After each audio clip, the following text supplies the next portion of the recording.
independent in thought, and punk rock in life. It's the Chad Benson Show. It really was such a, I guess, a letdown, if you will, because the story had been hyped as something just absolutely mind-boggling, and it wasn't. And I don't think it did any damage to the president, and especially if you listen to people who are objective, people like Professor Alan Dershowitz, who say there was nothing there that was criminal, nothing impeachable. This was a conversation, and it shouldn't have been recorded. It was played, and nothing came from it. Mike Huckabee there, who apparently listens to the Chad Benson Show, because when I play you something else what he said, you'll be like, hey, you said that. There was nothing there. There was nothing there, but that's all anybody could talk about yesterday. I love how all these shows bring on forensic audio people, and they're breaking stuff down, and what do you think about this, and what do you think about that, and the pitch and the tone, and blah, blah, blah, blah, blah, blah, blah, blah, blah. Remember, collusion would have leaked out by now. Trey Gowdy put it that way on the Talking Head shows this past weekend. Adam Schiff would have leaked that by now. Somebody would have let that out by now. All right? So if we can't get that, how about obstruction of justice? And if we can't get that, is there something else that he could have done that is impeachable? And that's the way a lot of people look. Look, I'm not saying he hasn't done something or he has done something. But what I'm saying is what started out as this, now we're on to all of these other things that had nothing to do with this. And as I explained to my friend yesterday, here's the thing. You don't like him, and maybe they find something on him when it comes to, he's done something with his campaign finances or something like that. But the reality is, for a lot of people on the left, this started out as the only reason he won was because of Russia. That's the only reason he won. Well, if there's no collusion to the point where you can prove any of the stuff that a lot of people think that he rigged the election and this, that, and the other, the fact is then that wasn't the only reason he won. The only reason he won is because apparently the American people thought he was just a better candidate.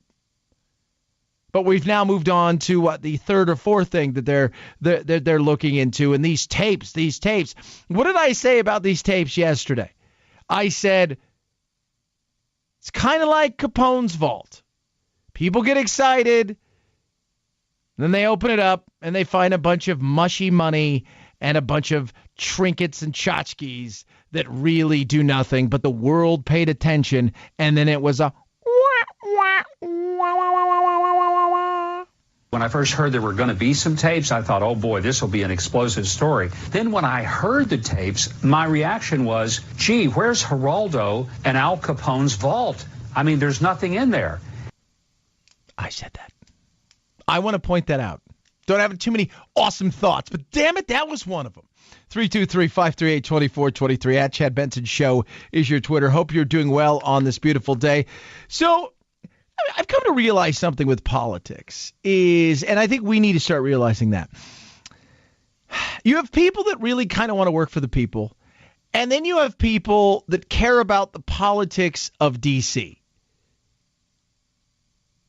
So you've got some people, Congress people and senators, who go there, and I think genuinely they kind of do want to work for the people. But then you've got other people inside of D.C. who are also Congress people and senators, and their job is working for the politics of the Beltway rather than the people. Case in point, now Rod Rosenstein, articles of impeachment. And for a lot of people out there, I just, as I was talking to people yesterday, why? Now, some people sit around and watch Fox News all day going, oh, this is right. Yeah, this is exactly what Hannity would want done. And I sit there and I just laugh. I'm like, I could care less, right? There are other things that need to be addressed that aren't being addressed, and they need to be addressed. Paul Ryan. Do I support impeachment of Rod Rosenstein? No, I do not.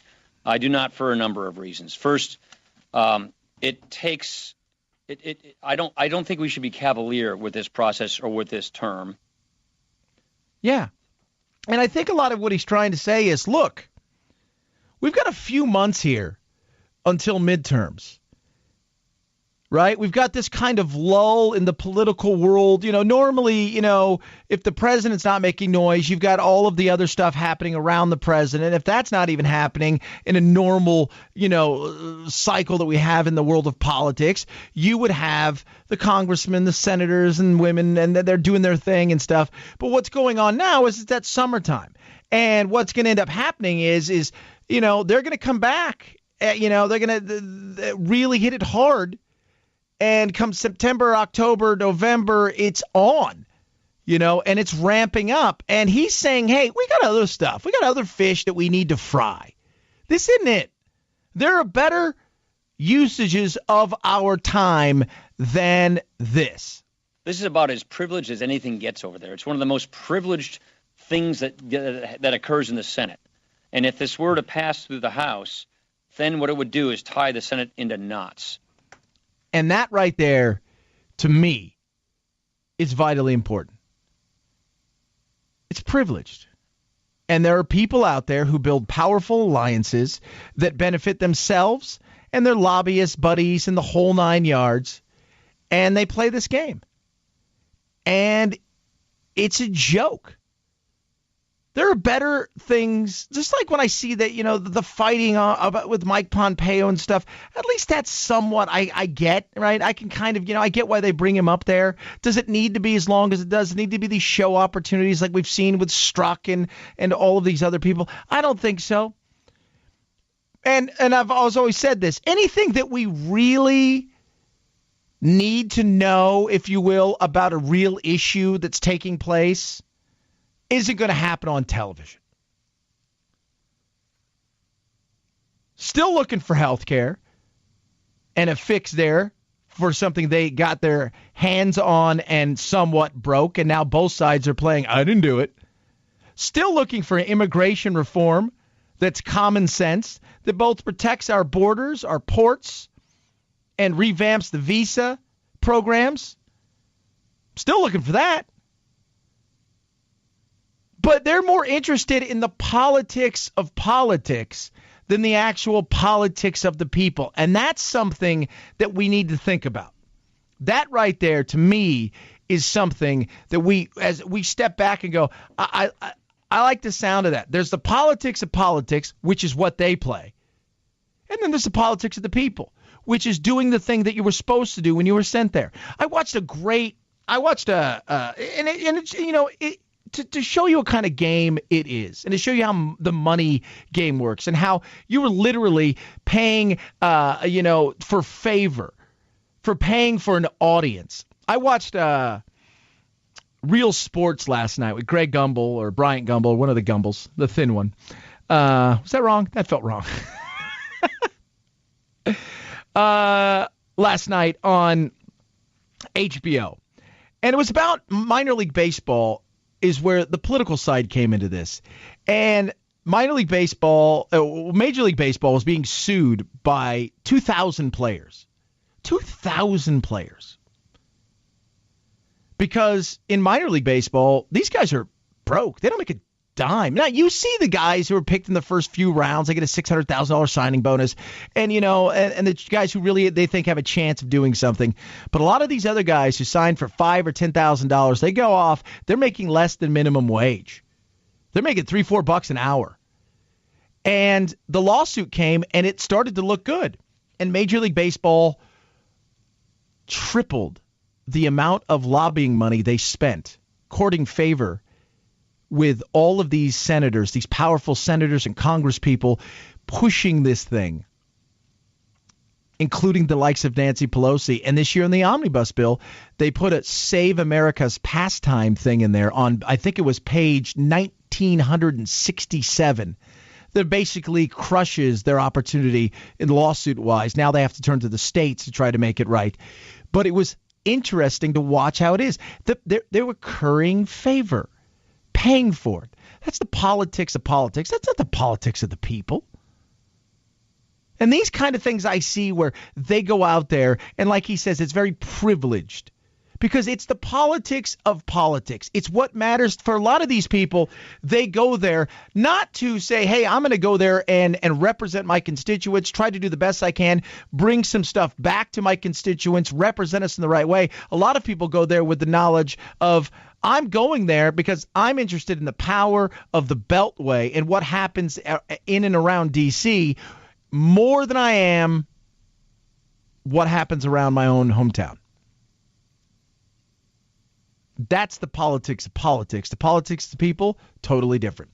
323-538-2423 at Chad Benson Show is your Twitter. It's a Chad Benson Show.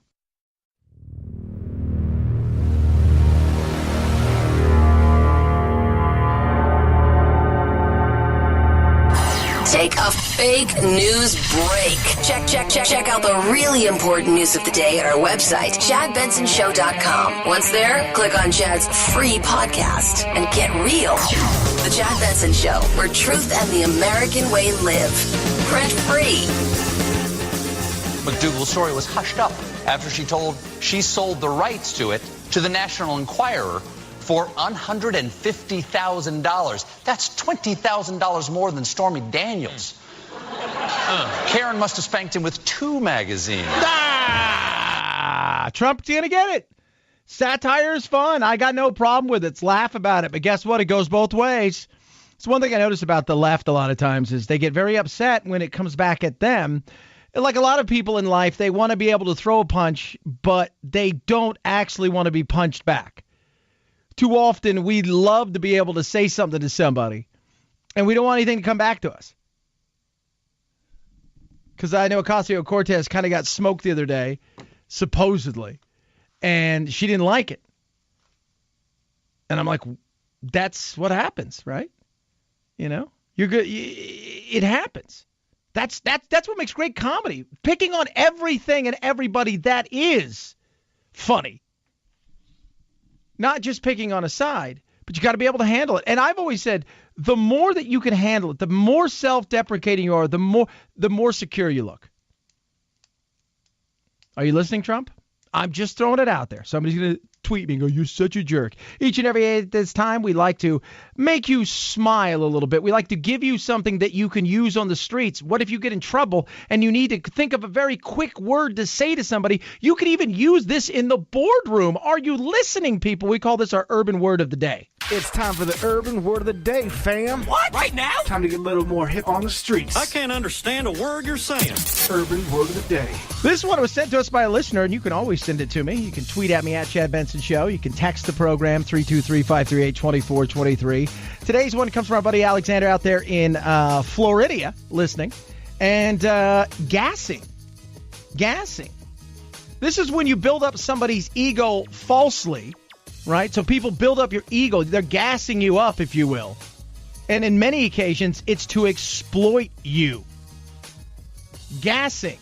So you know what that means, right? Like they're telling you you're great, you're amazing, and the reason is there's an end game to why they're doing this. They're looking for something for you. They're gassing you up, if you will. Gassing, your urban word of the day. Thank you for saying that in dated urban slang so that I'll understand you. That there was the urban word of the day. We damn stretched your cranium. So there's a Shark Week thing going on, as you see. It's now, don't be confused, because I think it's Shark Fest on Nat Geo. I mean, yeah. So National Geographic, I think, is Shark Fest, and Discovery Channel has Shark Week. Shark Fest is going on for 2 weeks. Shark Week, the Shark Week, it goes on for 1 week, and it's been very interesting. They're finally getting to some of the big sharks. The other night they got to deep blue, but this was an interesting story that is sans the Shark Week. It is about a great white that people actually saved, and it was a baby great white. Oh man, that was amazing, dude. Oh man, that sucks. Poor thing. Come on, baby. Go, go, go. Yes! Oh my God, go, baby. I hope he's gonna be okay. Is he gonna be okay? Yeah. Oh, that's awesome. Thank you, guys. Hey, you guys fish vets? Do you guys think it's gonna be okay? Because you just look like a bunch of surfers and dudes just pulling the shark back in the water. You guys experts? Is he gonna be okay? Oh, you watch Shark Week? Fantastic. Yes. It got caught, and it came ashore eventually. I don't know how it got ashore. It looks like somebody maybe caught it, and people were freaking out. And it's a baby great white. And the only great white I've ever seen in my life was actually a baby at the Monterey Aquarium. And I will tell you this. It was in one of the giant aquariums, and they have these giant sunfish, which are the most amazing things you've ever seen. And they had a bunch of other big sharks inside there. And there was like a 6-foot great white that they had caught and that they were studying before they released it. And it was amazing to watch because every shark in there, twice the size of it, avoided the damn thing. And people took to rescuing this fish, which is great because in the day and age that we live, we're usually more apt to go, hey, quick, I'm going to get down and take a quick selfie with this fish. I don't care if it dies. I just want a quick picture and say, look at me, it's Shark Week, and I'm getting a picture with an actual shark. Woo-hoo. 323-538-2423 at Chad Benson Show is your Twitter. Facebook is getting destroyed, and I think that is putting it nicely. Really is. 19% it is down in a few days. And let me put it to you this way. He's lost a lot of money, old Zuckerberg. About $17 billion is what he has lost. $17 billion. They've lost $120 billion. They're missing earnings. While Amazon hit, they missed earnings. And this is an interesting thing that they're going to be talking about. This is the biggest route as far as the stock market goes in market history, is the kind of beating this thing is taking right now. And a lot of that is because they're not only they're missing it, there's also internal strife. There's strife that goes on with what happened with the algorithms and the changing of everything and how they're trying to do stuff. They're getting away from what it made it kind of interesting and fun. And also the younger generation is fleeing it. And what's left is a lot of the 40-somethings that are on there. And you got to go where the getting is good for them. And it's not the 40 or 50-somethings. They want the younger generation. 323-538-2423 at Chad Benson Show is your Twitter. Paul Limon's going to join us straight ahead. We're going to talk about, you guys ready for this? Tech stuff, including something for your tooth that producer Phil has said no when I told him what it was. Where do you hear this? Chad Benson Show.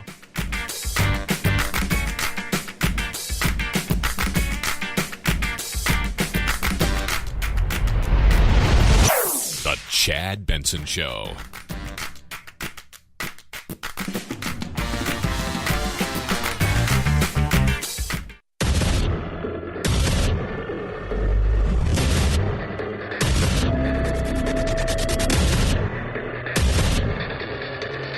Independent in thoughts and punk rock in life. It's the Chad Benson Show. Every Thursday, we like to have a little bit of fun, talk a little tech, find out the newest, the hippest, and the coolest. Joining us now, as always, from Where Play and Arvada Labs, Paul Limon, our tech guru. And Paul, we were just talking before we went to break. Facebook is getting destroyed on the stock market right now, and you're seeing the dump off. And, I said, look, that the kids aren't going to use Facebook anymore. None of my little brothers and sisters, they're not using it. They're in their, late teens, early 20s. They're not using it. And on top of that, they messed with that algorithm. And in many ways, people saying they might have destroyed their own product. They kind of did. They had this huge backlash because people think they've become biased. People think they've limited your access to information.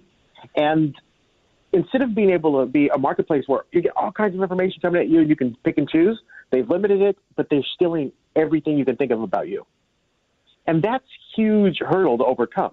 Facebook's PR, it's a nightmare for Facebook to try to figure out, okay, no, we're not becoming Big Brother. We're not becoming, the Orwellian example of that, nanny state type of thing. And I think that you're seeing that, right now, that it's going to be hard for them to re-message themselves correctly. But remember, they own, Instagram. That's the issue right there, isn't it?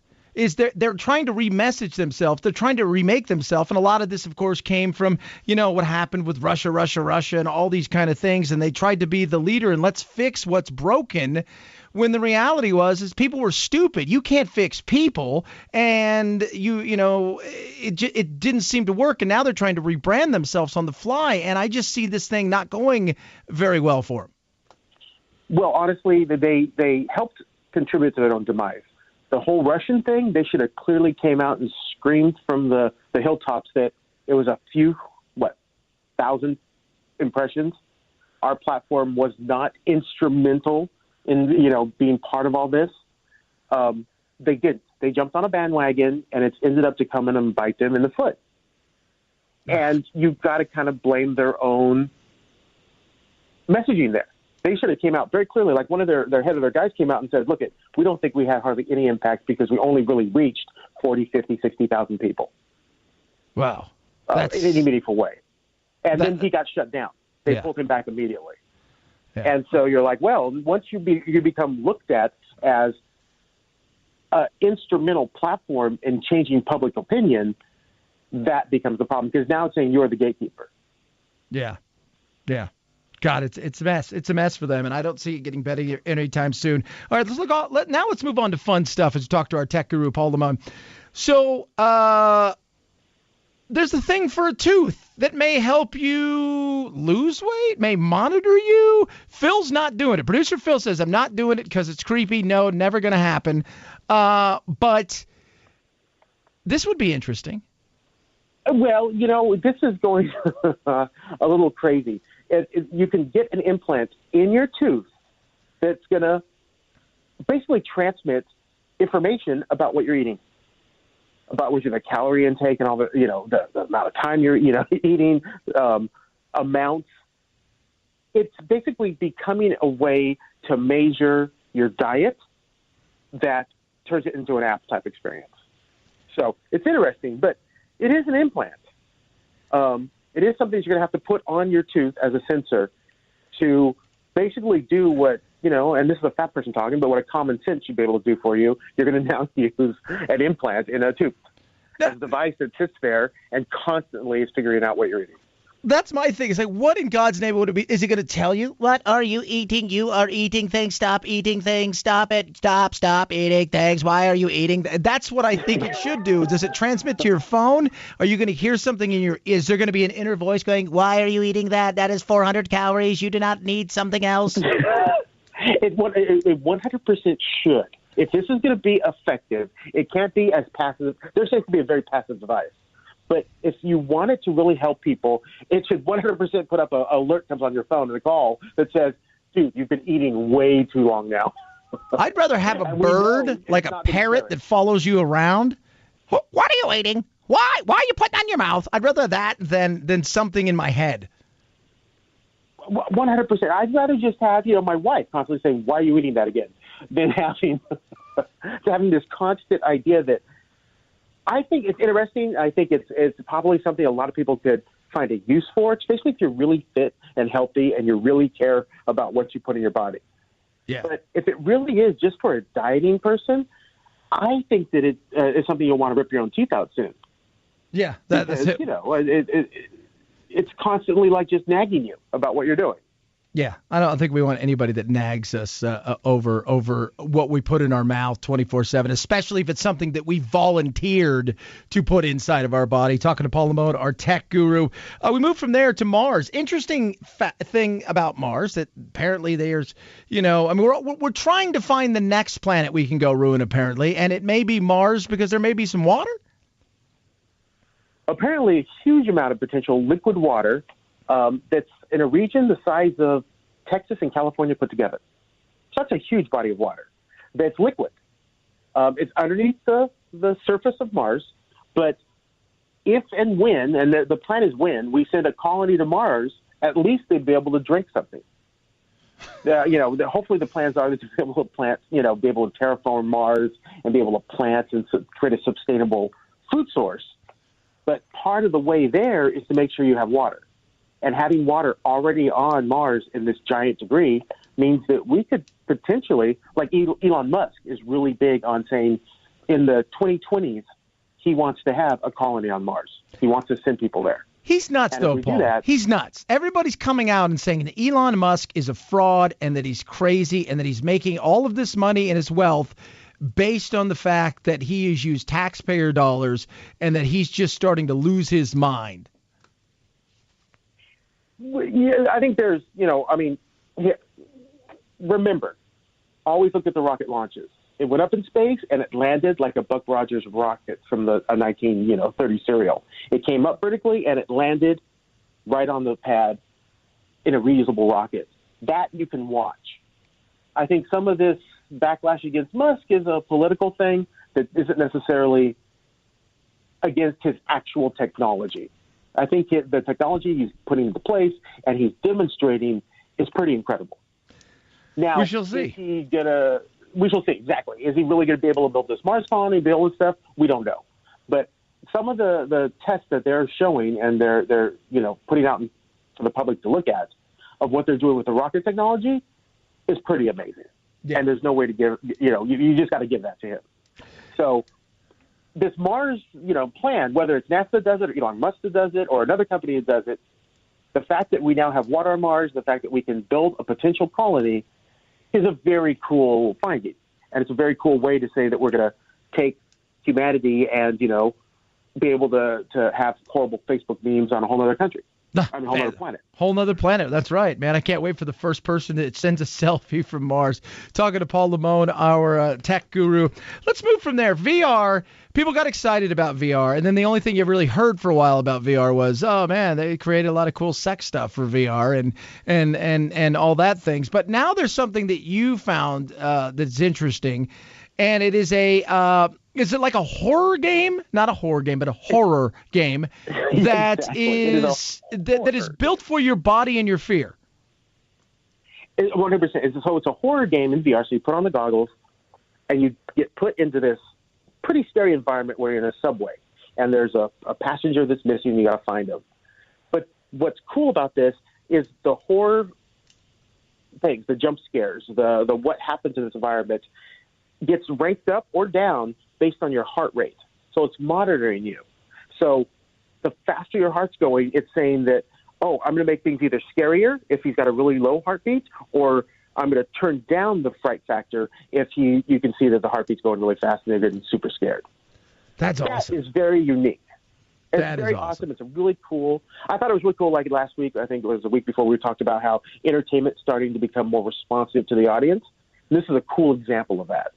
But so how does that work, though? Because you've got the goggles on, I'm assuming, and you're playing this. Is there a heart monitor you have to put up that you put on your wrist or something like that? Or how does that work? Yeah, you have to have a separate heart monitor. And, there comes a point when there's so much equipment you have to buy to play these games, it's going to get a little ridiculous. But it's the first step towards this biometric gaming concept, where if people start liking this and it starts working, it'll all... I think we lost him there. They got him. The game got him, Phil. The game got him, Phil. He's gone. So scary. He was going to tell us, too. He was going to tell us where the aliens were right after this. That was our next question. 323-538-2423 at Chad Benson Show is our Twitter. We were talking to Paul Limon, our tech guy there. I'm interested. The VR stuff interests me. Right now, there's just not a lot. There's not enough out there, and there will be more. And I've, because of Paul, I've been able to do not only augmented reality, because some of the VR stuff that we've put together, it's really interesting. It's just like everything, it's like the televisions, right? Like, 4K, then 5K, then we're going to go to 20. There's not enough content yet for it to be quite there. The technology is past the content. And when it gets to the point where it catches up, I think it will be absolutely out of this world. Just not there yet. 323-538-2423 at Chad Benson Show is your Twitter. I love giving you stuff. That's what we do here. We have partnered with AMAC. They are amazing. They are incredible. AMAC is so amazing. And here's what they're doing for my listeners. That's you guys out there. If you're over the age of 50, you can join for free today, and you're going to get all kinds of benefits. First and foremost, the values. A lot of values you have out there. ARP is left-leaning. They're gigantic. They're about left-leaning causes. You're the alt-middle, right? You're a little center-right. You're not into that. They don't really jive with your values. They do. They're going to advocate on your behalf for things like Social Security reform, Medicare reform, getting rid of Obamacare, things like that.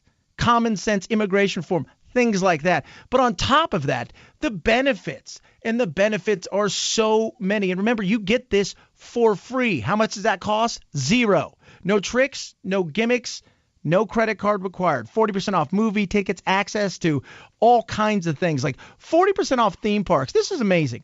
SeaWorld, Legoland, Six Flags, Disneyland, Disney World, just to name a few. Travel, hotel, and rental car discounts? Yep. Restaurant, retail discounts? Yep. It is incredible, and it doesn't cost you a penny. You just call them or go online to amac.us/Chad. That's amac.us/Chad. Remember, it doesn't cost you anything. They're not going to ask you for a penny. They're not even going to ask you for a credit card. Sign up, get a membership for free. You can call 888-355-1668. That's 888-355-1668. Or again, go online to amac.us/Chad. That's amac.us/Chad. At Chad Benson Show is your Twitter. ChadBenson. Climate change. Nobody seems to care about it, and at least somebody was honest about it. It's the Chad Benson Show.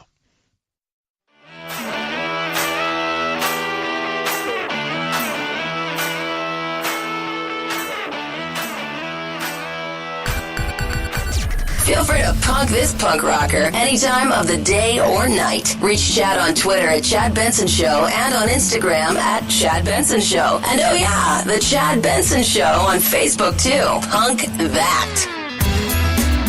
He pleaded guilty not to a crime, says will have no impact on his immigration status, and it will have no impact on his ability to continue boxing.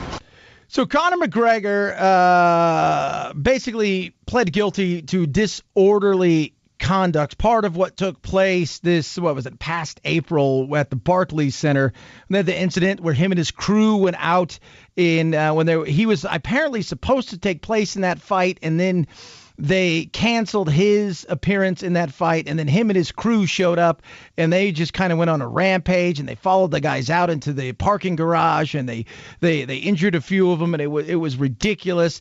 And so now he didn't have to worry. He faced 3 felonies, and he's not going to have to serve any. This isn't going to be on his record. He's not going to have to serve any jail time. He's got to do some community service, and I guess as long as he plays nice, all will be okay. McGregor's looking forward to completing his community service and moving on with his career. Yeah, and we'll see if he moves on with his career and what's going to happen with that, because everybody who follows the UFC or even some boxing, Conor, he fought, he got a ton of money. He's still the biggest draw in UFC, but he hasn't fought forever and a day at all. He fought boxing, and the rumor is that he wants to maybe do that again. And so it's going to be interesting to see what happens, because the whole thing with the UFC is they didn't want to let their stars be bigger than them. They wanted to own the stars, right? Like, that's just it. Like, you work for us. You guys are all employees for all intents and purposes, and this is what's going to happen. And he hadn't fought for a while, and I think he wants to get back in the ring at some point in time. But, that $120 million, whatever you made off that, it makes you think twice. Do I really need to? I just want to say I'm thankful to the DA and the judge for allowing me to move forward.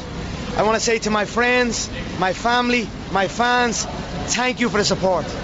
I just want to tell you, everybody, I'm thankful for all the things I've done. I've got a tank over here and a tank over there, and I thank you, and I thank you, and I thank you. It's going to be fantastic. The judge says I don't have to do anything. I'm just going to go shake hands, kiss babies, maybe even punch a baby or two. I don't know what I'm going to do, but I definitely think I'm going to do something like that. So I want everybody to say thank you very much for all the great things you've done for me.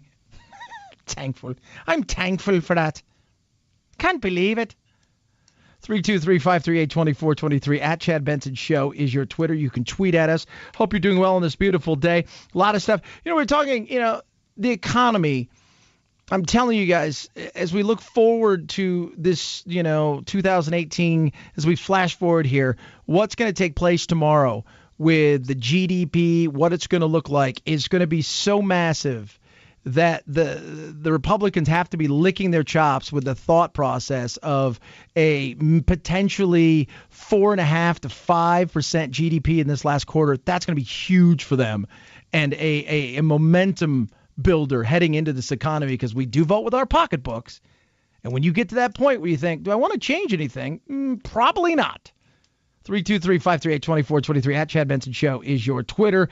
Car Shield is amazing. It'll help you in so many ways. As money gets more expensive to borrow, you look for ways to say, hey, I don't want a new car. I like what I have, but I need a little something so I can have some peace of mind. That's where extended vehicle protection from Car Shield comes in. It is absolutely amazing. 24/7 roadside assistance, a rental car while your car is being fixed. And speaking of if your car needs to be fixed, you get to choose the shop. They get them paid directly. That's what makes them incredible. The cost of fixing repairs on cars now cost thousands upon thousands of dollars. Car Shield has you covered. It's never been easier. Save yourself the headache and the worry. Get extended vehicle protection like I did. Call 800-CAR-6100. Mention code Benson or visit carshield.com. Use code Benson to save 10%.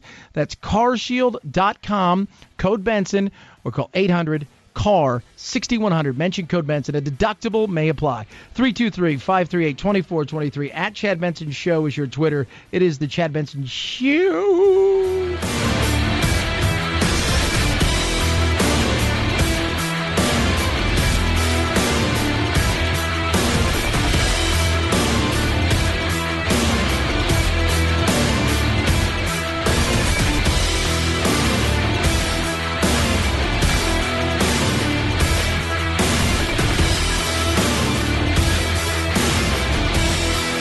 This is the Chad Benson Show.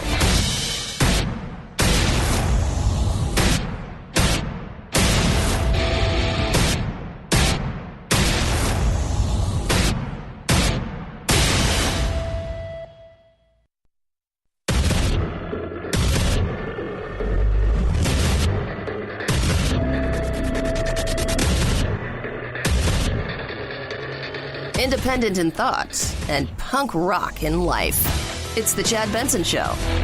There is politics for the people, and there's politics for the politicians, and they are two separate things. And this is something I think we should all understand when we see what takes place in Washington. It often gets completely overblown, but the reality is the people with the most power in Washington are there for the politics of the politicians, not there for the politics of the people. They make the most noise, they do the most dealings in the back room, they take the most money, and they fight against each other in situations to hold on to their fiefdom, particularly within the fiefdom.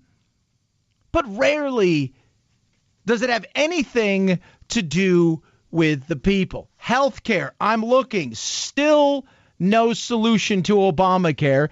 It is still a mess, and they're dismantling it 1 inch at a time. And the reality is it's not getting us any closer to having a better connection with lower rates. So there's nothing going on there, right? Immigration. All the talk is about the politics of immigration, not the solutions of what we should be looking into. Okay? That's some of the things that are happening. What's happening, though, is the people that do have some power. They're going after the likes of Rod Rosenstein. Now, for people who are obsessed with the politics of the right and left, not the politics of the people, totally different. Politics of the people is like, hey, we sent you guys to Washington to do something. You work for us, right? We're your customer, and you're not doing what you're supposed to be doing. The politics of politicians is all about control and power, as particularly amongst each other there in Washington. Perfect example is the impeachment proceedings of Rod Rosenstein. 11 House Republicans have filed articles of impeachment against Deputy Attorney General Rod Rosenstein. This is a rare and almost certainly futile move. The Republicans have been furious at Rosenstein that he has not shared more inside information from some of the Justice Department's most sensitive investigations, especially the Russia investigation. The Democrats are warning this is an attack on the Mueller probe. Yeah, and this is the politics of the politics that go on there. It doesn't affect you or I in our day-to-day world. It's mostly a waste of time. And I agree with Paul Ryan in this sense, because it's not getting anything done. It's not doing anything.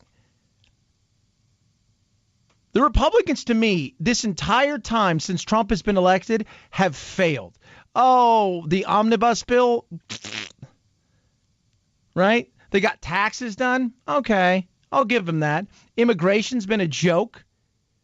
And healthcare has been an utter failure. They have failed. And this, to me, is another waste of time. Do I support impeachment of Rod Rosenstein? No, I do not. I do not for a number of reasons. First, it takes. I don't think we should be cavalier with this process or with this term. No. What he's saying is, look, we got a limited time left, and we don't know what's going to happen between now and November. And what will take place in November is the midterms, and we may miss opportunities to get some stuff done, actual politics for the people, doing some of the things that we promised that we were going to do. But I don't see that happening, because to them, this is more important. This is about as privileged as anything gets over there. It's one of the most privileged things that occurs in the Senate. And if this were to pass through the House, then what it would do is tie the Senate into knots. Yes. Privileged. Because this is the politics of politicians, for the politicians, about the politicians, in that very small fishbowl of D.C. and that beltway. This doesn't affect people in the flyover states or anywhere else. This is about their politics, their power, their holding on to their power of the fiefdom they live in. And it's frustrating. It really is frustrating. It absolutely is frustrating, because it doesn't do anything to push any of the stuff that should be being pushed through right now. Show hearings. Yesterday, they had Mike Pompeo, and they wanted to sit down and yelp with him and fight with him, and it's the same thing over and over again. Nothing that we should, all the things we really want to find out, right? All of the things that we really want to find out, you're not going to find out on television. So instead, it's, hey, I've got 5 minutes to give me a bunch of sound bites and maybe some good arguing back and forth, and I can run out and appear on a bunch of shows. That's not helping us. That's not what you know what? Do that behind. What are you doing for us? You're not even pretending to debate stuff anymore. They have failed miserably, and that lands at the feet of the Republicans here.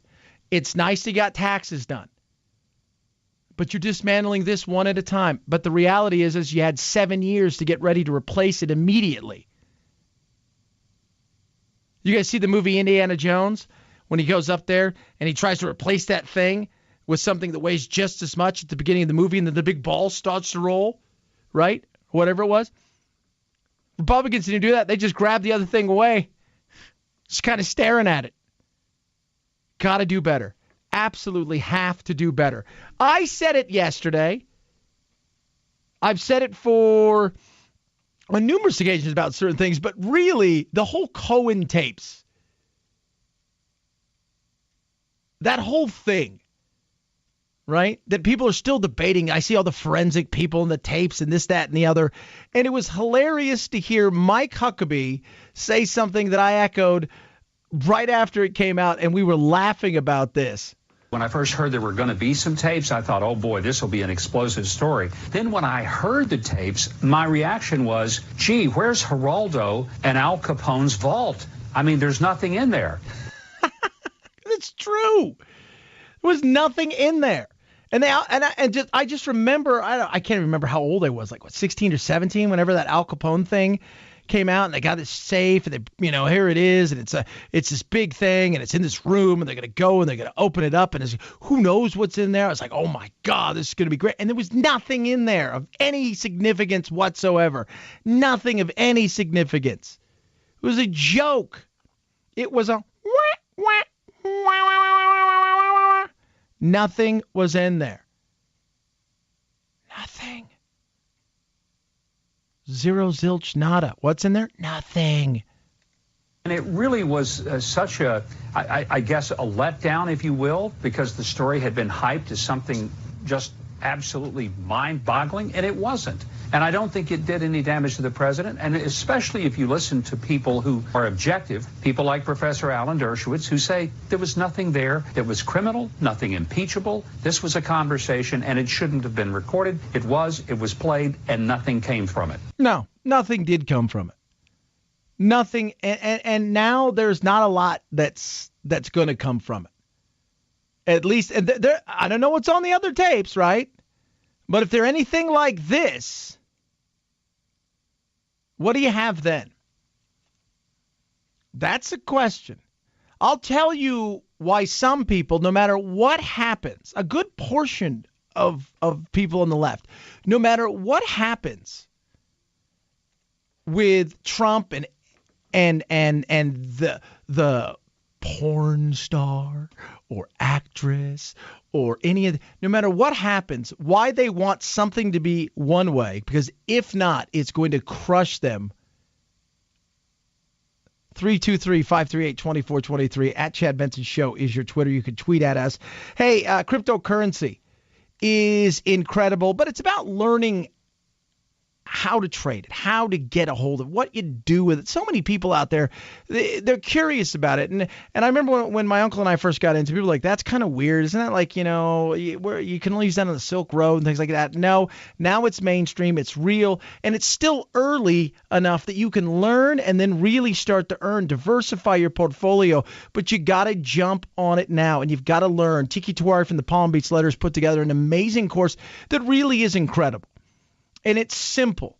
It's going to give you the ins and the outs, the ups and the downs. How do you buy it? How to use all of those things. So yourself, you can become somewhat of an expert, and you can make an educated decision if this seems like something you want to be a part of, which after you take this course, I know you're going to want to be a part of it.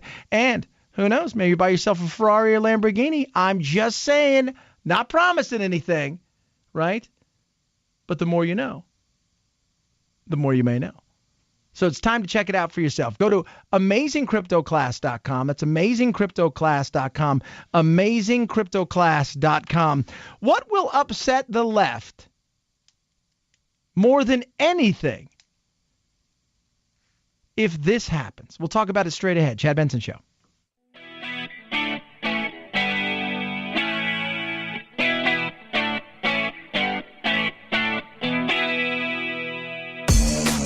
A bird in the hand is worth 140 on Twitter, so tweet your beak off at Chad Benson Show Twitter. And if instant gratification is your thing, hit Chad up on Instagram at Chad Benson.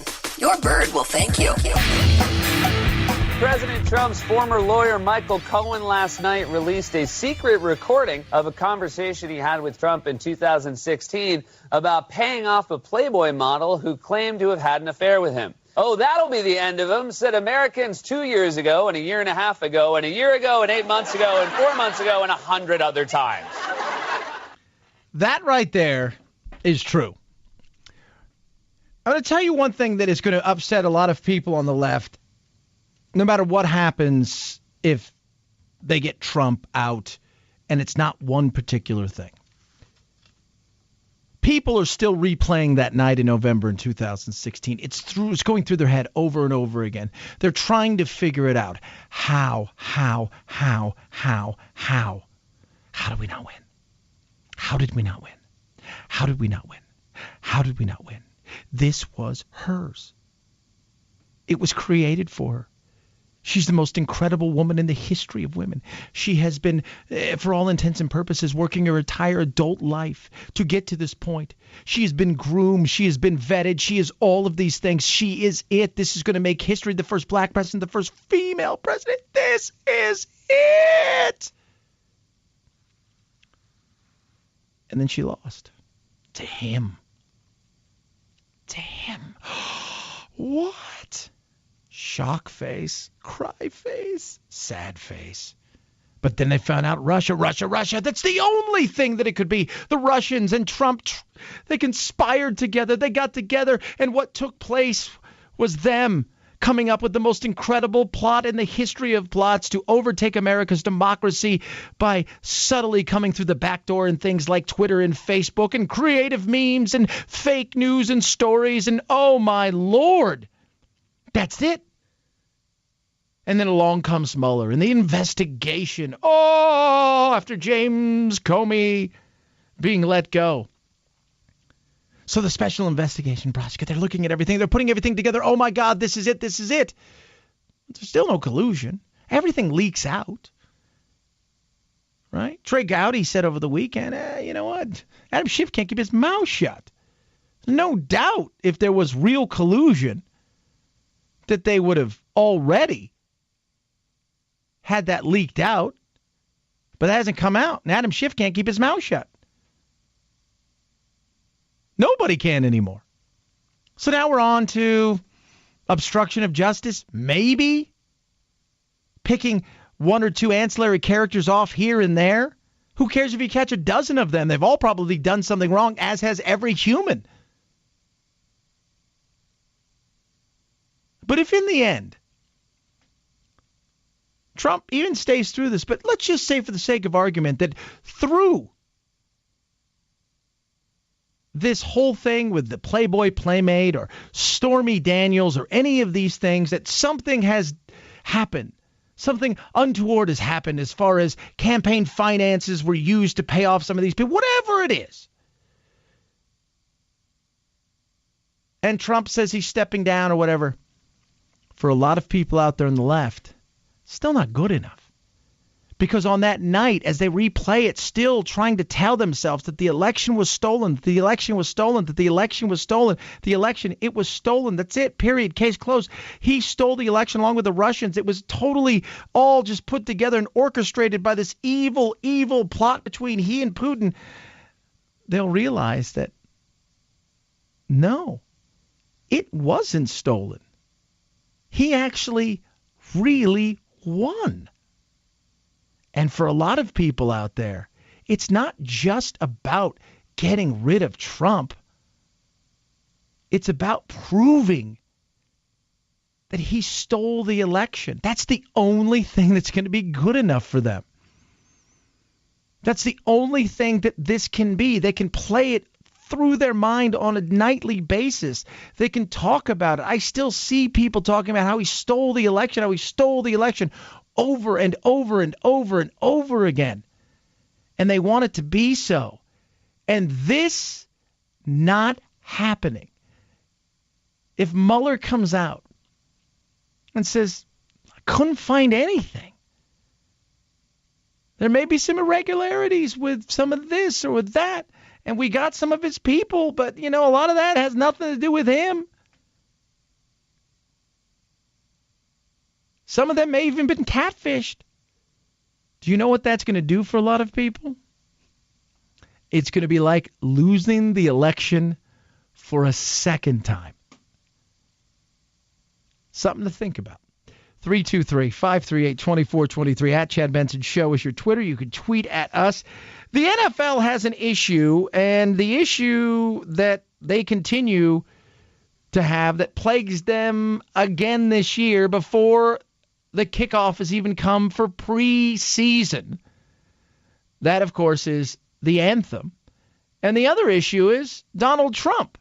Because you see, Trump's not really a fan of the NFL.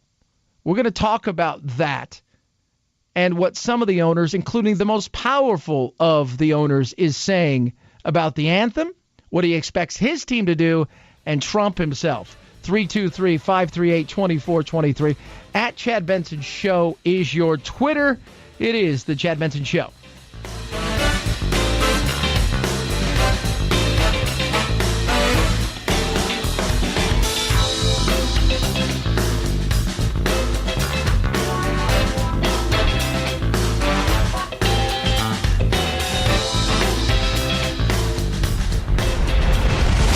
The Chad Benson Show.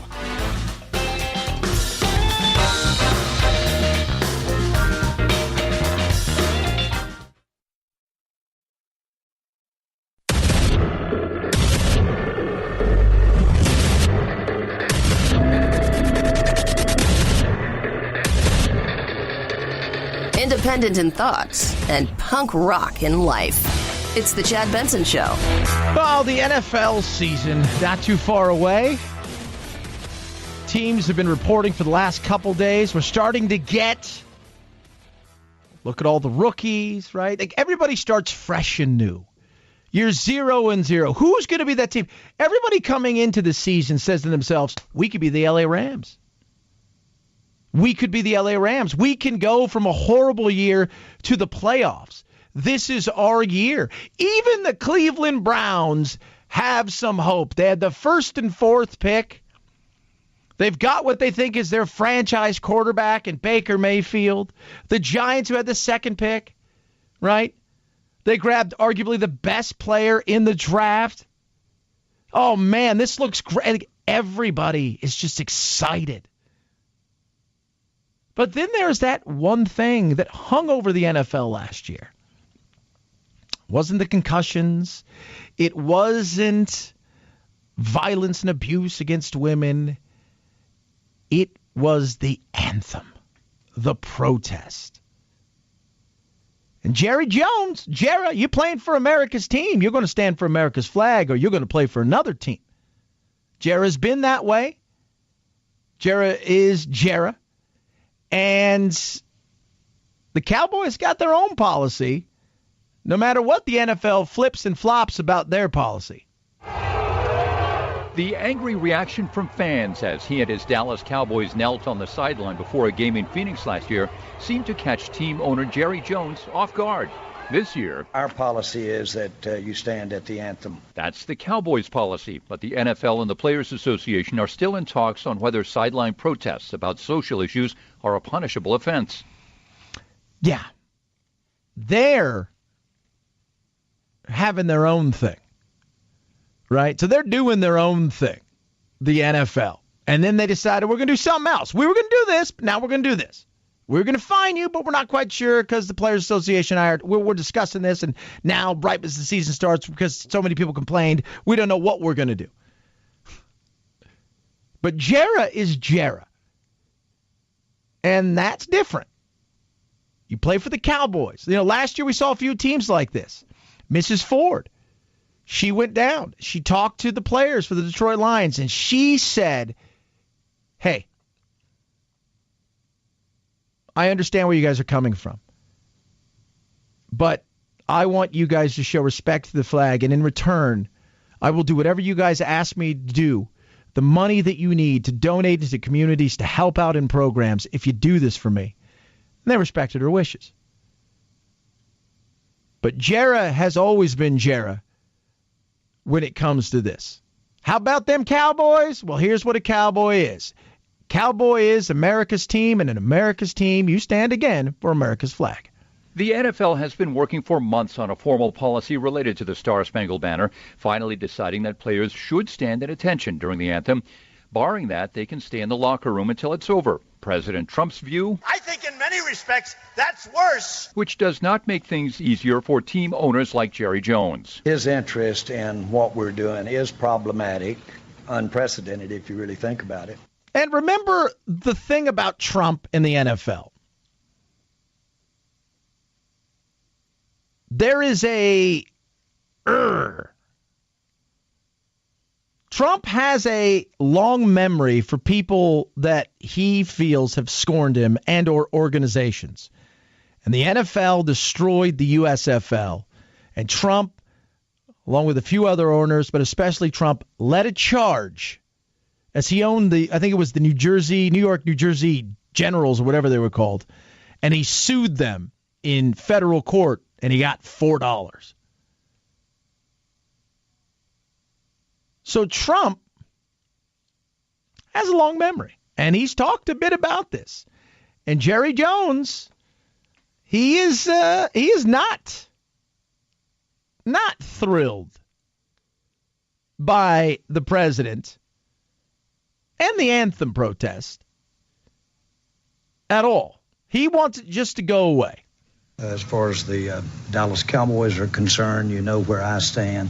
Our team knows where I stand on the issue, and that's where we are. But I do think this recent effort by the league office and the Players Association to have discussions about something that would meet a consensus of everybody being management, teams, as well as players, as well as their representative union, is a worthy effort. Yeah, because he wants it to go away. I mean, in the end, he wants the Dallas Cowboys, for those of you not keeping score, the most valuable team, I think, on earth. If you're trying to buy the Cowboys today, you're going to spend more than a pretty penny. And we're not talking $2 billion. You're probably going to have to reach in your pocket if you could even pry it away from Jera. For probably, I mean, what they're worth and what you can get them for are two different things. They may be valued at $4.5, $5 billion, but you're probably going to have to spend 6 to 8 to even get.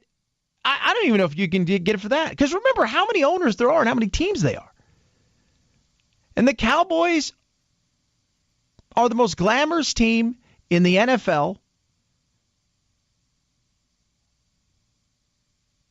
And Jerry Jones, is the most powerful, vocal, and famous of all of those owners.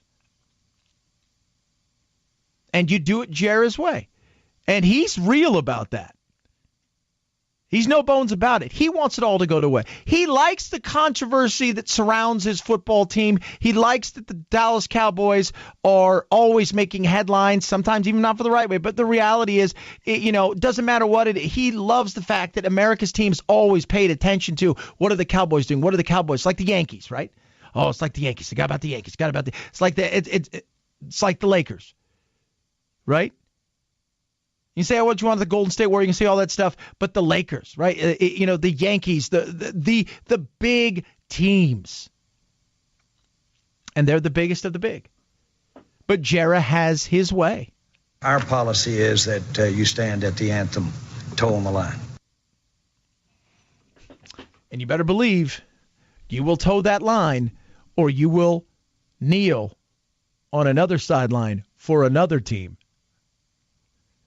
And when you talk to people that go play for the Cowboys and what you're treated like, not just outside of the inner workings, but on the inside. How about them Cowboys? 323-538-2423 at Chad Benson Show is your Twitter. You can tweet at us. Love hearing from you. So this talk about socialists, and the left gets all excited, right? The left gets super excited, uber excited, because they think this younger generation, there's a younger generation of people out there that definitely identify with the democratic socialist side of things.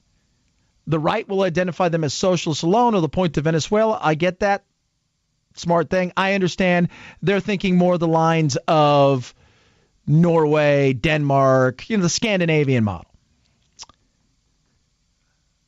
But when you talk about it, while it may fly in places like New York, San Francisco, LA, very myopic kind of viewpoint from the places where the media is, there's a lot of other people in this country who don't live on the coast. And they have a different view of socialism, even if they are Democrats. And that's something I think this new poll should shock a lot of people out there, because you saw Ocasio-Cortez and Bernie Sanders in Kansas, and they're going out there and they're going to flip it from red to blue and all this kind of stuff. But the reality is they're so far gone in often never land if they think that is the reality of what would happen in flyover country, which holds a lot of sway, as we saw come election time. After Alexandria Ocasio-Cortez defeated New York Congressman Joe Crowley in a stunning primary win, there's been a lot of chatter about socialist candidates. As Vox noted at the time, what makes Crowley's defeat so striking is not just that he lost to a young progressive. He also lost to a member of the Democratic Socialists of America.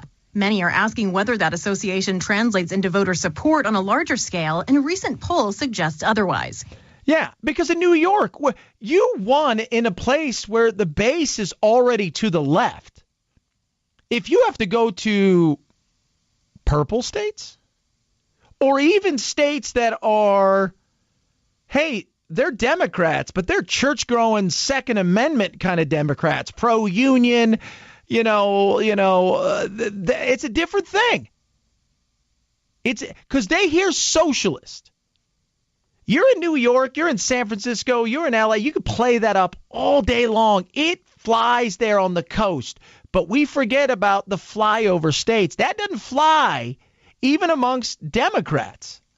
The Hill notes that according to the new Hill.tv Harris X American Barometer poll released Tuesday, an overwhelming majority of respondents, 76%, said that they would not vote for a socialist political candidate, while only 24% of those polled said they would vote for a socialist candidate. I'm not saying that they can't make noise where they are. I'm not even saying that this younger generation that will eventually spread out across the country won't have some impact on that and different viewpoints. But we forget all too often, because we do have a myopic view, because we look at D.C., we look at New York, which is where the media is, for all intents and purposes, and the establishment of the news world is at. And then we see Los Angeles and Hollywood and San Francisco and its lunacy in the tech world, and we forget about North Dakota, South Dakota, Wyoming, Boise, Idaho, Cedar Rapids, Iowa. We forget about that. And then we look to a place where, like, say, you could say, okay, well, what about some place like Florida? Well, the Latino community in Florida, if you will, the Cuban community, they want no part of socialism because they've all escaped someplace where they're like, yeah, we don't want any part of that. So it doesn't play in a lot of areas. You may be able to fill a hall with 500 people, and you scream, this is what we're doing, and you do all those kind of things, and Ocasio-Cortez gets up there, and she's like, blink, blink, look at me. But the reality is you get outside of there, it's fallen on deaf ears. Because that Democrat, not the progressive, doesn't play well with them. It doesn't. 323-538-2423 at Chad Benson Show is your Twitter. You can tweet at us. Hope you're doing well on this beautiful day. It is the Chad Benson Show.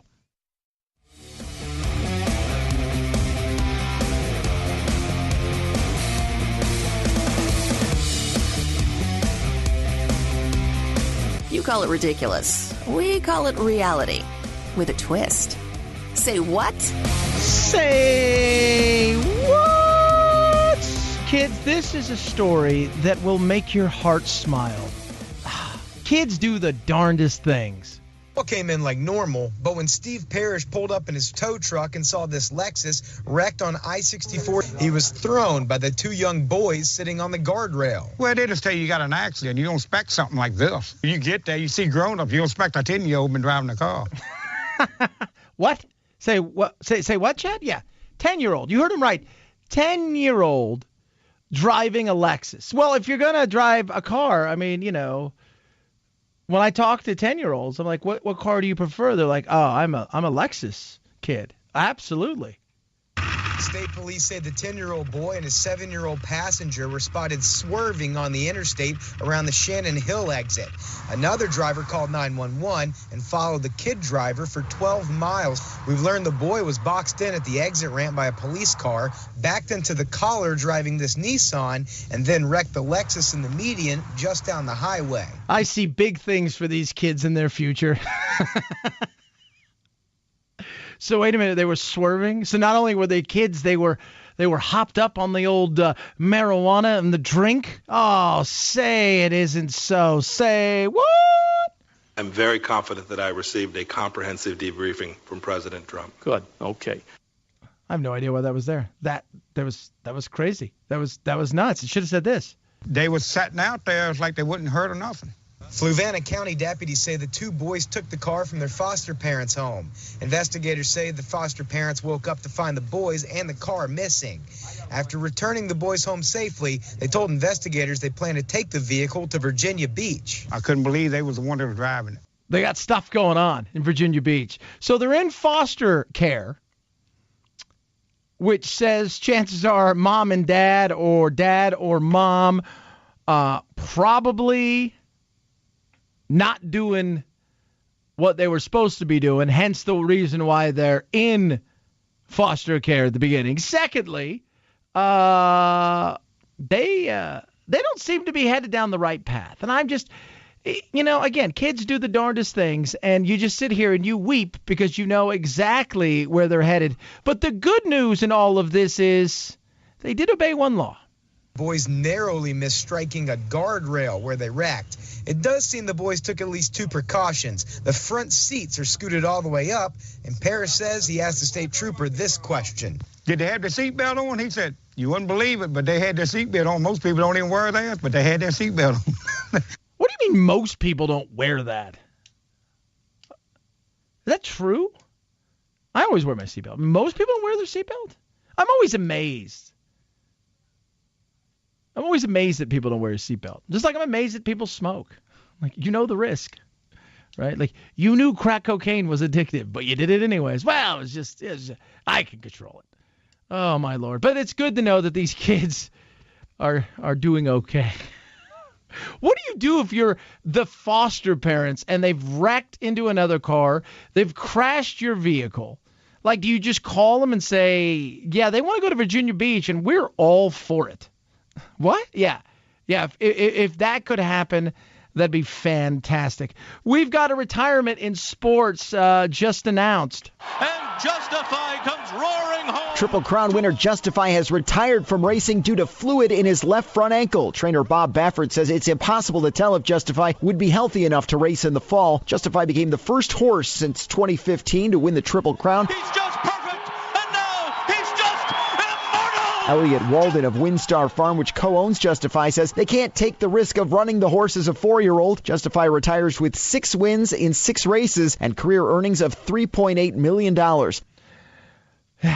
And on top of that, for those of you not keeping score, he gets to do what we all dream of. He gets to go out to stud. It's not happening for me, but for him it is. Congratulations. Say what? 323-538-2423 at Chad Benson Show is your Twitter. You're looking to hire somebody.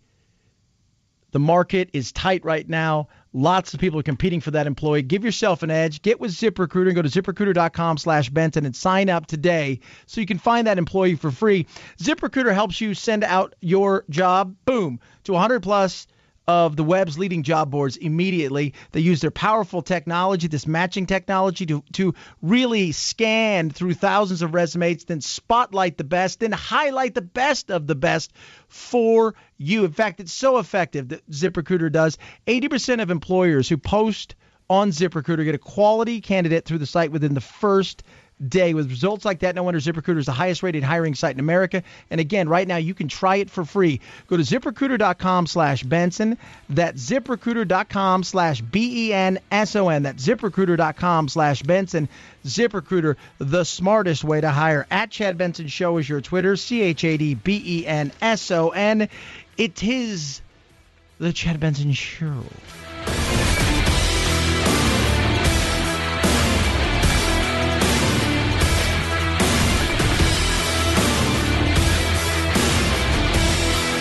This is the Chad Benson Show.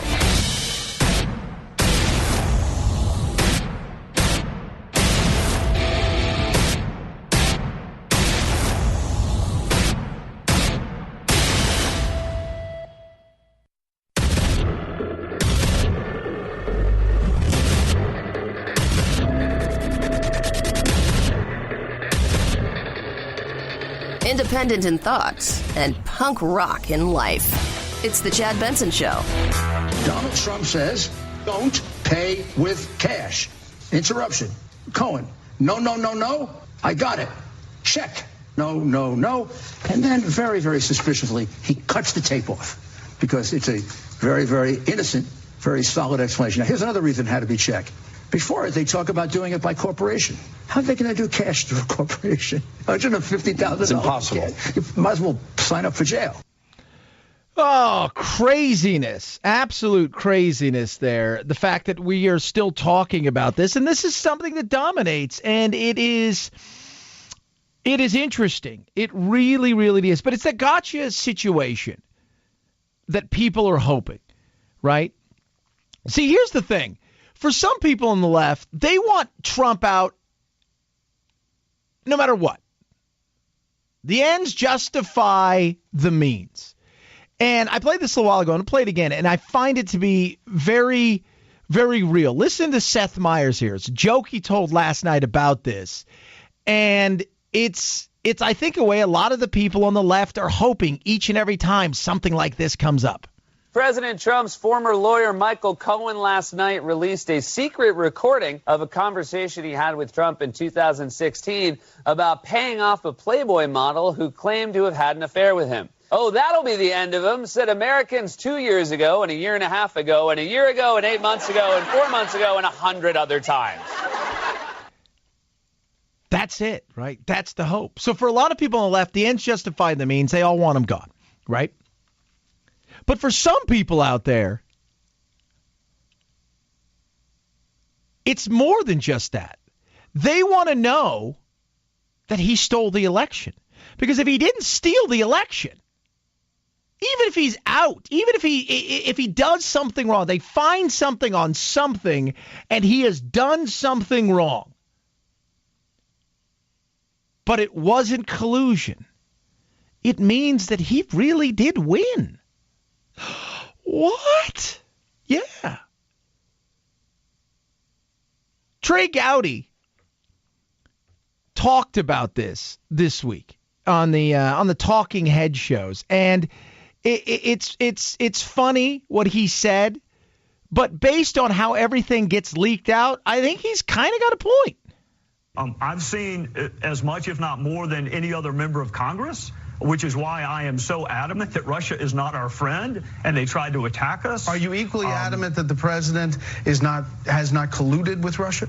I have not seen one scintilla of evidence that this president colluded, conspired, confederated with Russia. And neither has anyone else, or you may rest assured Adam Schiff would have leaked it. So that's why they've moved off of collusion onto obstruction of justice, which is now their current preoccupation.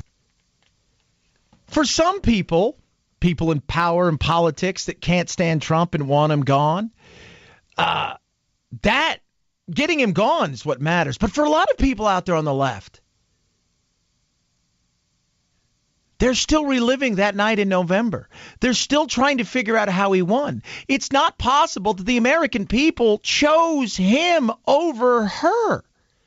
They're replaying that in their mind. Oh, God, how could that have happened? There's no way it could have happened. It's impossible. I'm in a different dimension. There's just no way it could have happened. He had to have stolen the election. The Russians did it. The Russians did it. So even getting him impeached on something else isn't good enough because they still didn't win, right? They're working their way down. Literally, working their way down. All right, maybe not conclusion. Well, and the Russians didn't do it, but the Russians got to have something on them and all of this stuff. And, it's, you know what? Who cares at this point in time? Even if he's impeached, he still won.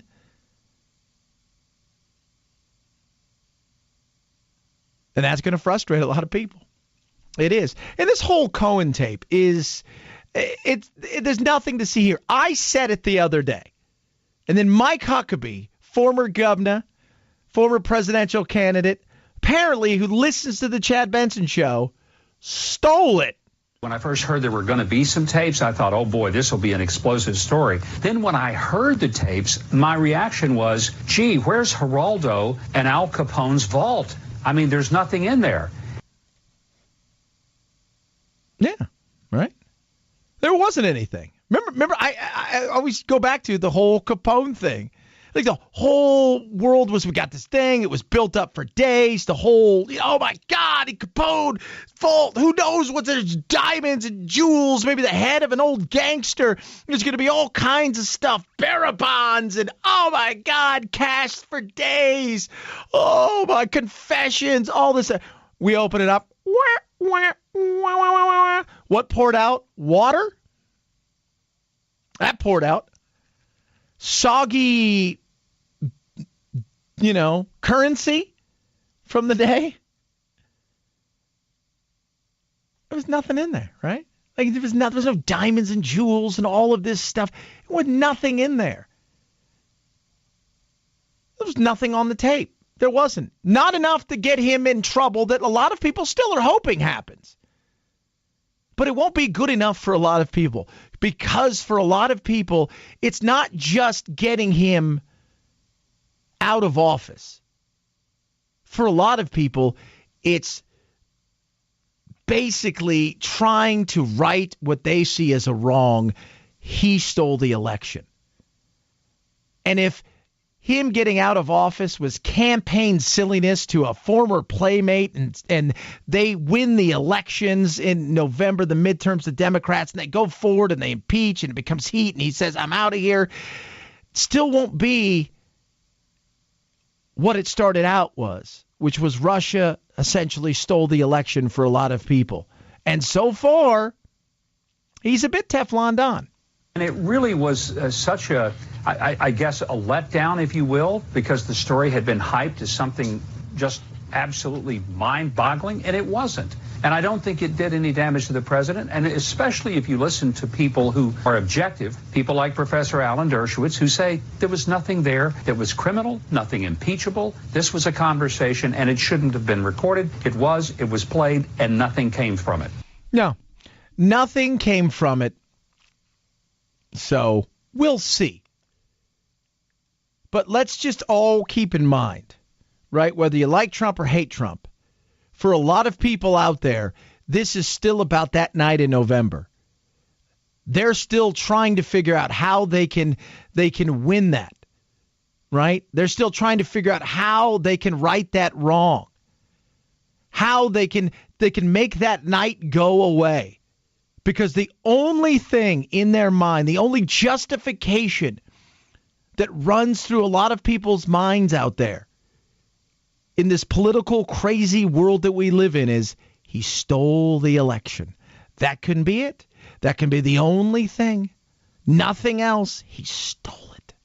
Snatched it right away from her. It was hers. She was owed that. She put in work. She put in time. She sacrificed. It was hers. Her being there alone was not only historic, but that was hers. And the Russians and Trump conspired. And they stole it from her. And they stole their dream. It was their dream, too. And that's the only thing that they can think of. And even getting him out, while that will be it's a consolation prize, it's still not the big prize, right? Right? Like they won, right? Like they won a new pool table on The Price is Right. They got the spin right, and they won and got to go to the Showcase Showdown. But they didn't win the big thing. All they got was a pool table. 323-538-2423 at Chad Benson Show is your Twitter. You can tweet at us. Love hearing from you.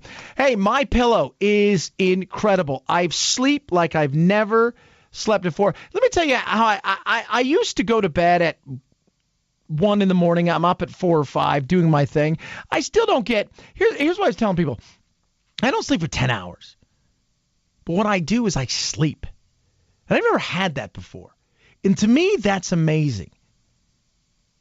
I sleep. And I sleep so solid. It is incredible. My head hits the pillow and I'm out. And that right there is something that I can't put a price on. It's incredible. But they have. And they want you to get your own MyPillow. And I want you to get one, too, because you deserve to have an incredible night's sleep like you've never had before. And that's what you're going to get with MyPillow. MyPillow is 100% machine washable and dryable, easy to take care of, made in the USA, backed by a 10-year warranty. And here's the great thing. Right now, they got the BOGO going on. Buy one, get one. It means you buy one, you get one free. All you have to do is use promo code Benson. You can call 800-944-4975 or go to MyPillow.com. Use the promo code Benson, BENSON. 800-944-4975 or MyPillow.com. Use promo code Benson. You buy one, you get one free. At Chad Benson Show is your Twitter, ChadBenson. You can text the program. You can tweet at us. You can like us on Facebook. It is The Chad Benson Show.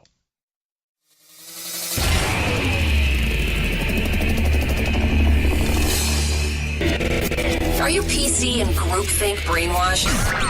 Time for a double detox shot of Chad.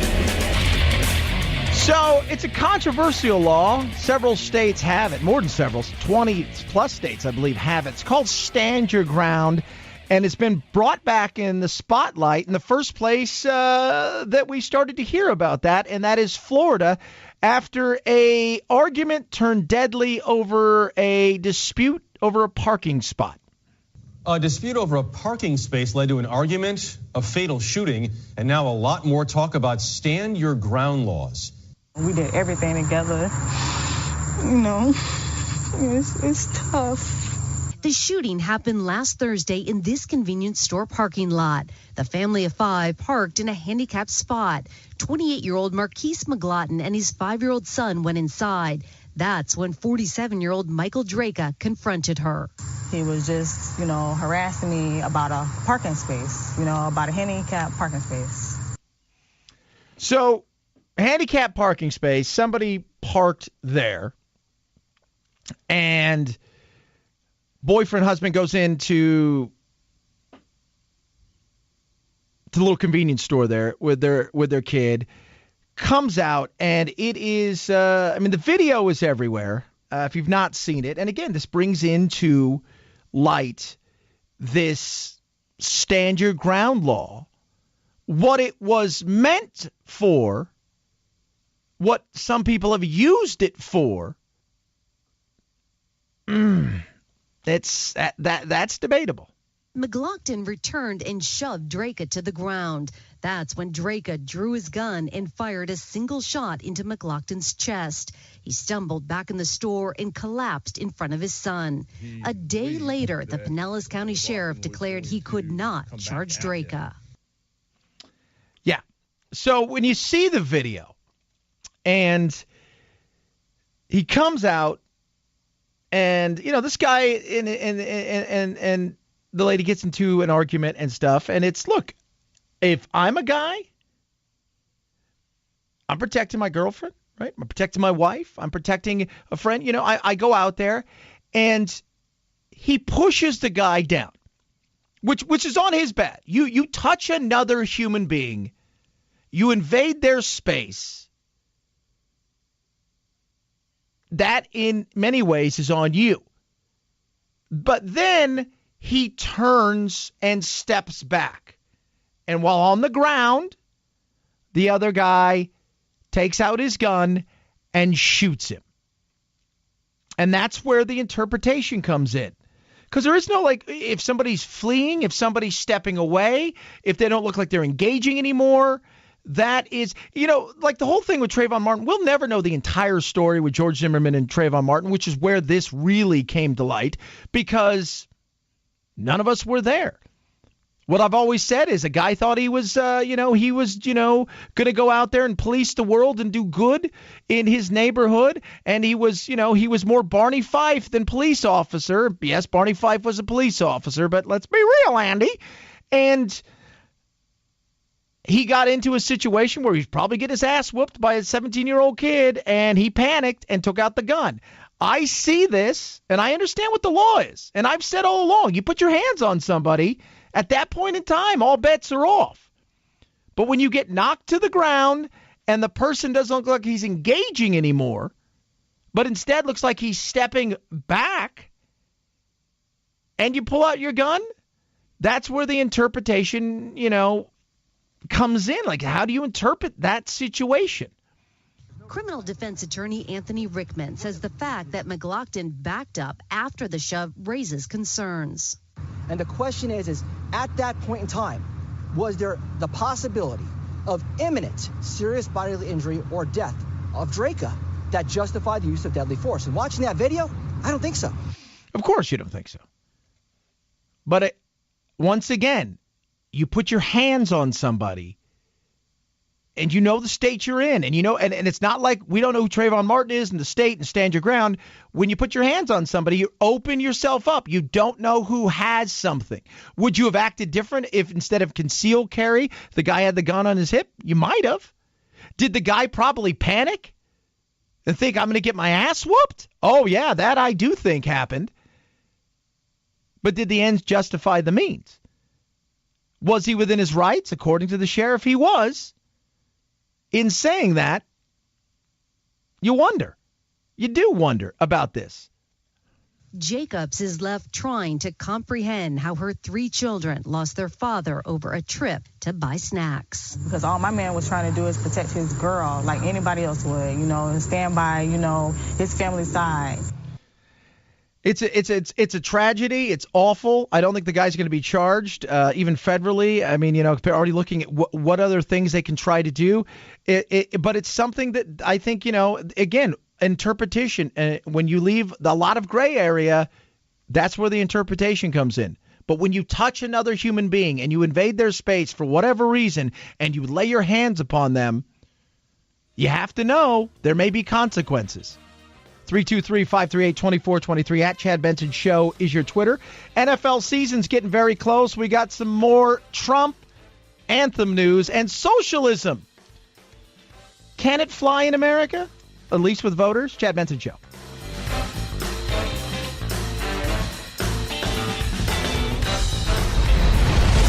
The Chad Benson Show.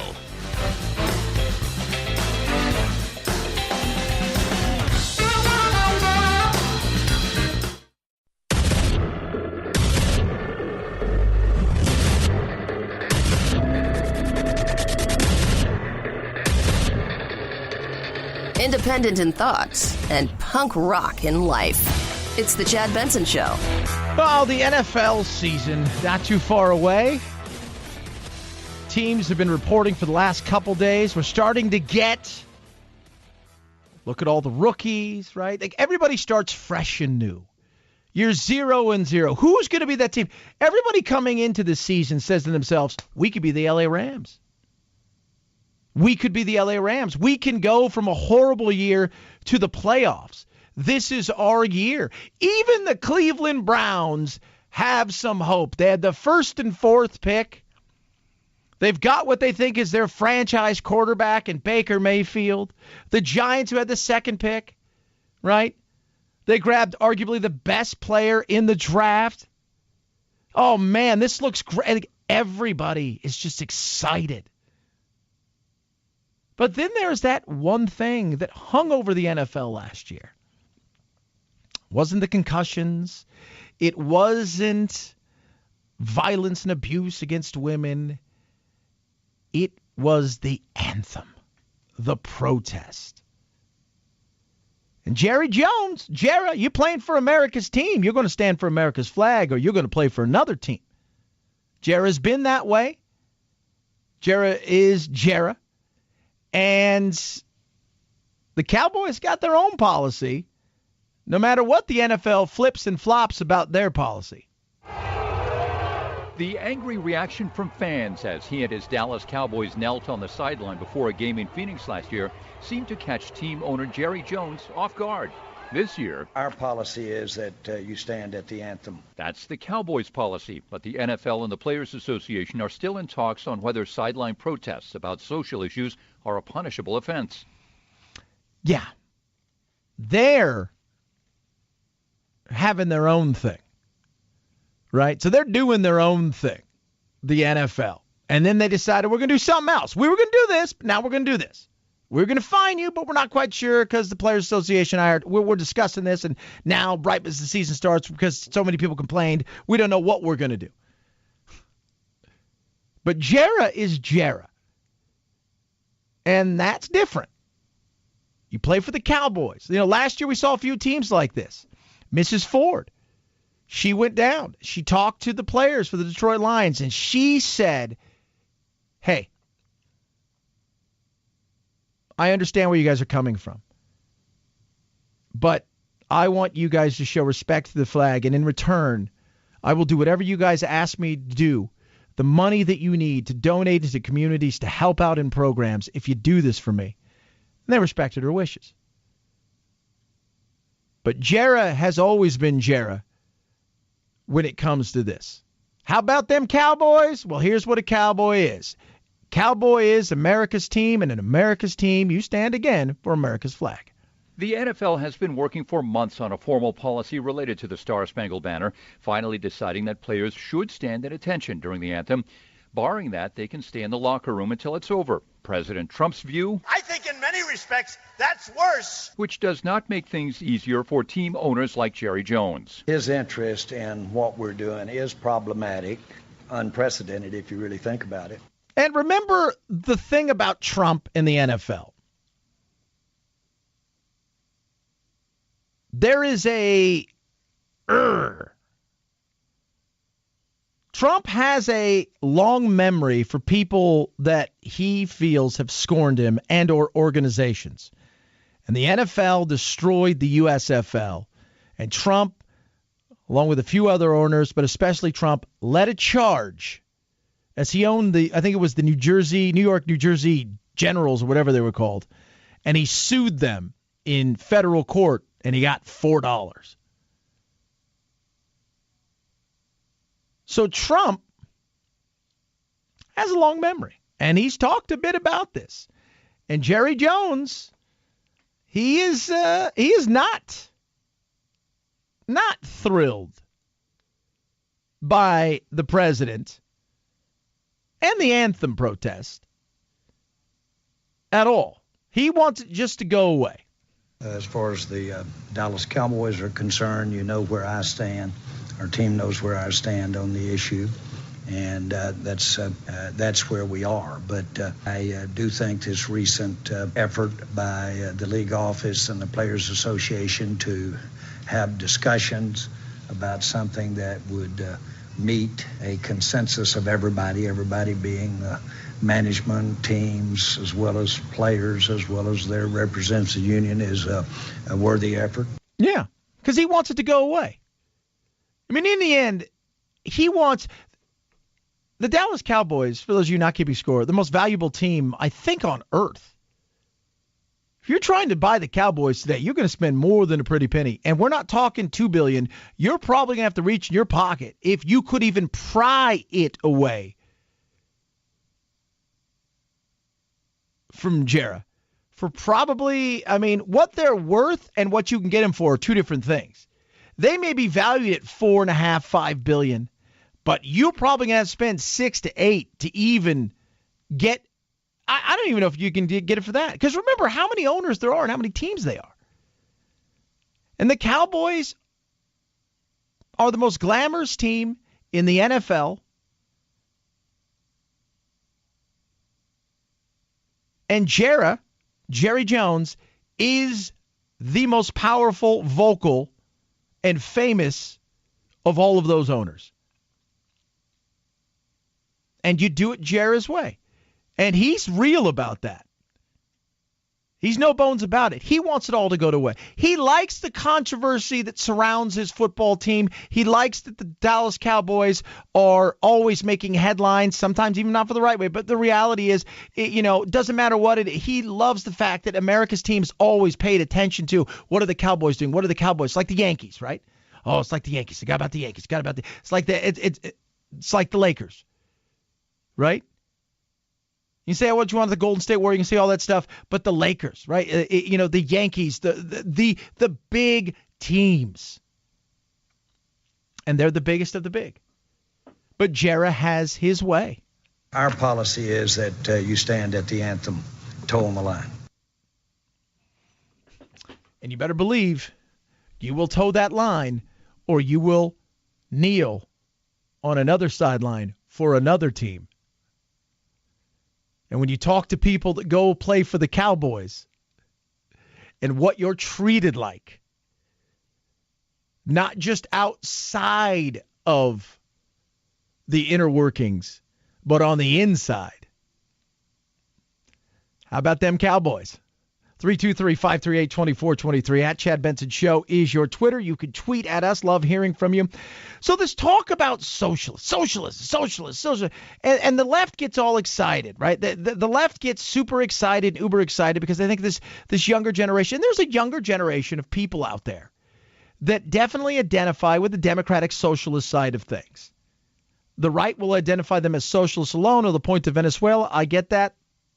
Smart thing. I understand they're thinking more the lines of Norway, Denmark, the Scandinavian model.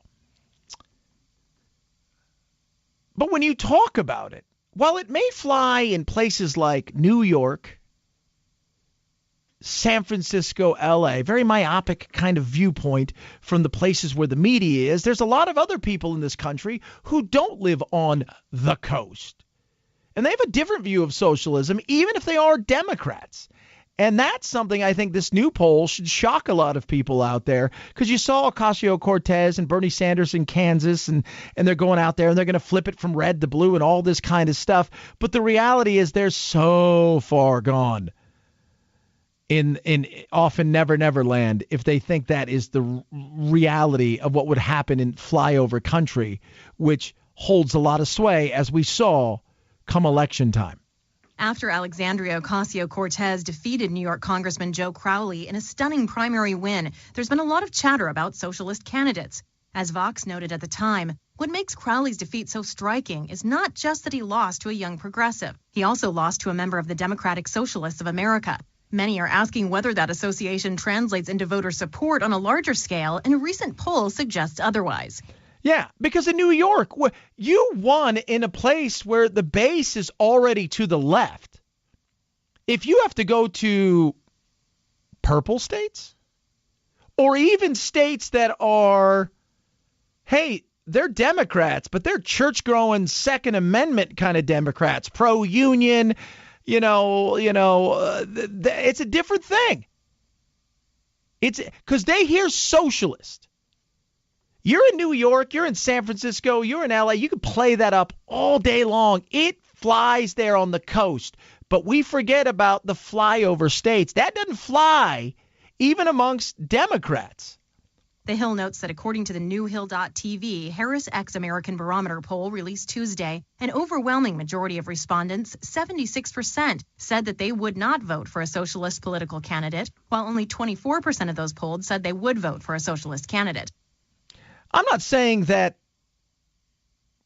they can't make noise where they are. I'm not even saying that this younger generation that will eventually spread out across the country won't have some impact on that and different viewpoints. But we forget all too often, because we do have a myopic view, because we look at D.C., we look at New York, which is where the media is, for all intents and purposes, and the establishment of the news world is at. And then we see Los Angeles and Hollywood and San Francisco and its lunacy in the tech world, and we forget about North Dakota, South Dakota, Wyoming, Boise, Idaho, Cedar Rapids, Iowa. We forget about that. And then we look to a place where, like, say, you could say, okay, well, what about some place like Florida? Well, the Latino community in Florida, if you will, the Cuban community, they want no part of socialism because they've all escaped someplace where they're like, yeah, we don't want any part of that. So it doesn't play in a lot of areas. You may be able to fill a hall with 500 people, and you scream, this is what we're doing, and you do all those kind of things, and Ocasio-Cortez gets up there, and she's like, blink, blink, look at me. But the reality is you get outside of there, it's fallen on deaf ears. Because that Democrat, not the progressive, doesn't play well with them. It doesn't. 323-538-2423 at Chad Benson Show is your Twitter. You can tweet at us. Hope you're doing well on this beautiful day. A lot of stuff still to get to, and we're going to jump on it all. But first, I want to tell you about, yes, kids, the shaving of the dollar. The Dollar Shave Club. I love it. Definitely not socialist. extremely capitalistic, and it'll help you look, smell, and feel your best. And I do mean that. Top shelf ingredients, not going to break your budget. Dollar Shave Club has everything you need. I do mean everything. Yes, the razors are amazing. The 6-blade executive razor is incredible, but so is all of the other stuff that come with it. It's the Dr. Carver shave butter, fantastic. But did you know, and you probably do now if you listen to the Chad Benson Show, that there are things like, I don't know, toothpaste, body wash, shampoo, conditioner, oh yeah, hair care products like gel and paste, which are amazing. Now is the time to join. Better than ever. $5 free shipping. That's what you're doing today, kids. You're joining for $5, and with that, you're getting free shipping. This is what you get. Body cleanser, One Wipe Charlie's, Dr. Carver shave butter, the best razor around, the 6-blade executive. Those blades, by the way, keep coming for a few extra bucks a month. Throw in some hair gel or some of the paste. You're going to absolutely love it. Just get a starter of stuff. But once you do, you're not going to want to stop. And remember, it's free shipping. Absolutely incredible. Go to dollarshaveclub.com/Chad. dollarshaveclub.com/Chad. At Chad Benson Show is your Twitter. ChadBenson. It is the Chad Benson Show.